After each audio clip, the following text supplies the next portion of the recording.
Hi, today I'm for the XIAOMI 12T Pro and I'll show you how the face unlock test on this device. So first, I just set up my face recognition a couple of minutes ago, and now I'll make a couple of tries to unlock the device with my face, and we'll see how fast this feature is and does it works. So let's start.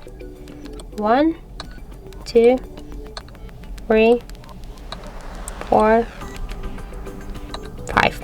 So as we can see, the face unlock feature works here fast and correct. We just unlock the device less than half of the second. This is a really good result.